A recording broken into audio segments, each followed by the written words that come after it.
Today, October 15th, is the feast day of Teresa of Ávila, one of the greatest saints, mystical doctor of the church. She lived in Spain in the 1500s in what's called the Golden Age, and she was friends with St. John of the Cross. Joins a Carmelite convent as a young woman, but by her own admission, for many years, kind of just lived a kind of an idle life, going through the motions, was not serious about her religious call.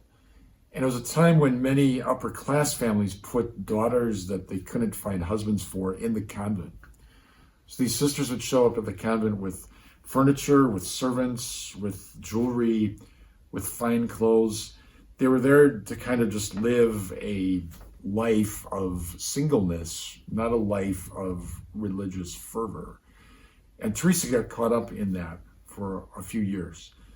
And one day she was passing a statue of the Sacred Heart, a statue she had passed many times before.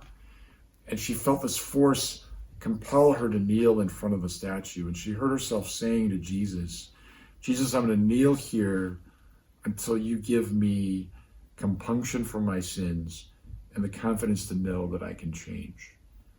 And she knelt there a long time. It was a life-changing event for Teresa, because when she got up, she was a different woman. And she gave herself to a life of prayer and wrote these spiritual masterpieces on prayer. Think of The Interior Castle, her own autobiography, The Way of Perfection. In those, she outlines how the Lord will lead a soul deeper and deeper into the inner recesses of one's own soul and heart.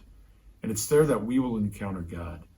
But along the way, God is going to take away from us our consolations, our puny definitions of God, our superficial prayer, and lead us by a dark night of purification into something far deeper and more authentic.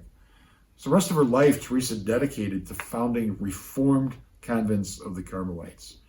And she took on the powers that be. So imagine the sisters that she used to take her leisure with, she was now confronting and calling them to a much more radical religious life. You can imagine how that went. She met with a lot of resistance, but she never gave up. A formidable person of prayer, a mystic, had remarkable supernatural phenomena occur to her. But in the end, what sticks with me the most regarding Teresa of Ávila is that she said, no matter how far you get in the spiritual life, don't ever give up on vocal prayer, praying out loud, praying with others. And also, don't ever lose sight of the humanity of Jesus, because it's in Jesus, in both his human nature and divine nature, that he grounds us and reveals God to us. So that vocal prayer, that humanity of Christ, lead us into the heart of God and keep us grounded in the reality of his love for us. St. Teresa of Ávila, pray for us.